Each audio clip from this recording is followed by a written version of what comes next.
Hey everyone, thanks for joining me today. And in this video, we're going to talk about something that may sound a little bit like a Harry Potter spell, but is much more down to earth, and that is diverticulosis. That's right, no wands involved, just colon. Hi, I'm Dr. Matthew Glover, and I'm a clinical gastroenterologist in Las Vegas, Nevada, and I help you better understand medical pathology to improve your gastrointestinal and overall health. So, what is diverticulosis? Let's break it down, but gently. This is a colon we're talking about. So I want you to imagine your colon as a garden hose. Over time, with age, small defects can occur in the colon and pouches can develop. We call these pockets diverticula.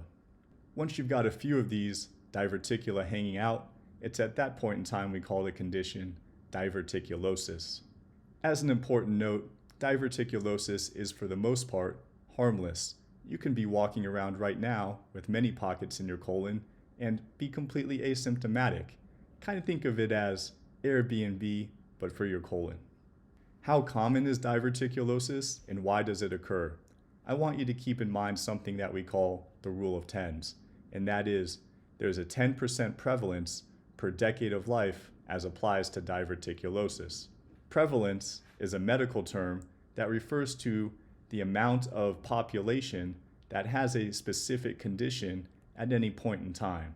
So, for example, as applies for diverticulosis, at age 50, about half the population will have diverticulosis to some degree.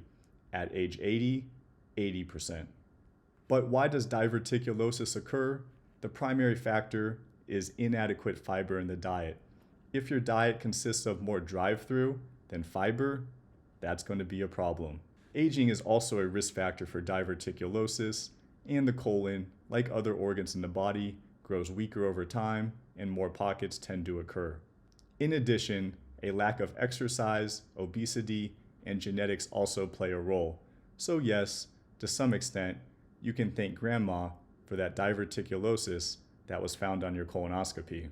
But seriously, our modern, sedentary, low-fiber diet truly sets the stage for diverticulosis. Interestingly, if you look at certain parts of the world that have a predominantly vegetarian diet, the prevalence of diverticulosis is shockingly low compared to more industrialized countries. What symptoms does diverticulosis cause? Interestingly, most of the time, it is completely harmless. You are asymptomatic and feel nothing.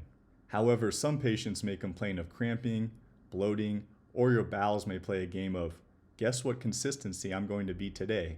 Still, most patients discover they have diverticulosis only after a colonoscopy or as an incidental finding when cross-sectional radiologic imaging is performed for another indication, like, why does my side hurt so bad after tacos last night? How do we find diverticulosis? As we just discussed, the most common way is after a colonoscopy. In fact, diverticulosis is the most common abnormal finding on colonoscopy. It can also be noted when an imaging study is performed for an alternative indication. We call that an incidental finding.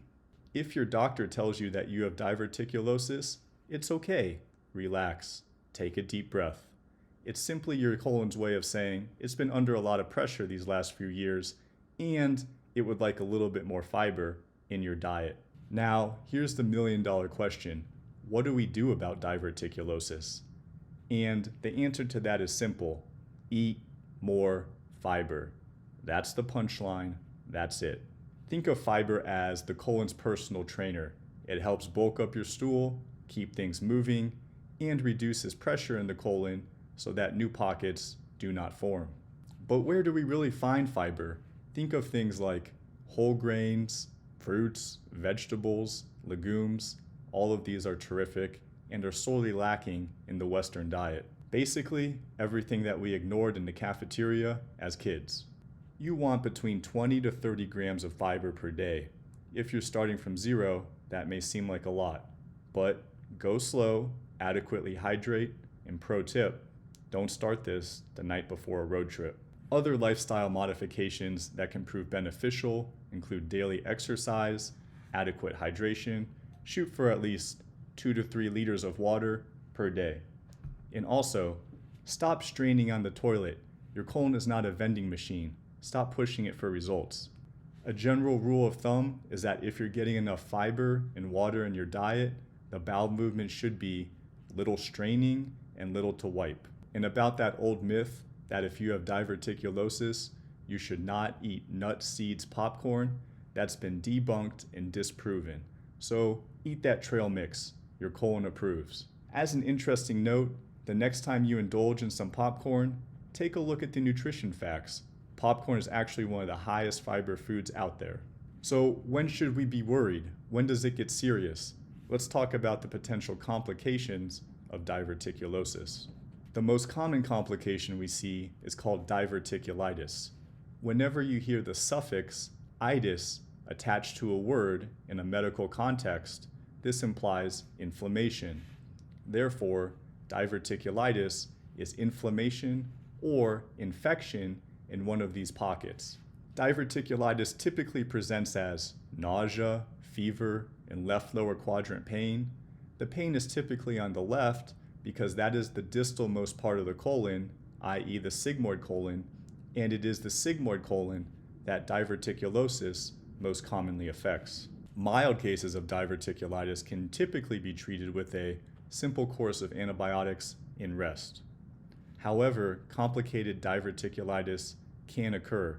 In this case, diverticulitis can be associated with either an abscess, which is a collection of infection, a fistula, which is an abnormal connection, or even perforation. So, if your diverticulitis is not responding to antibiotics, have a low threshold to go to the emergency room, get imaging such as a CT scan to make sure that it is not complicated.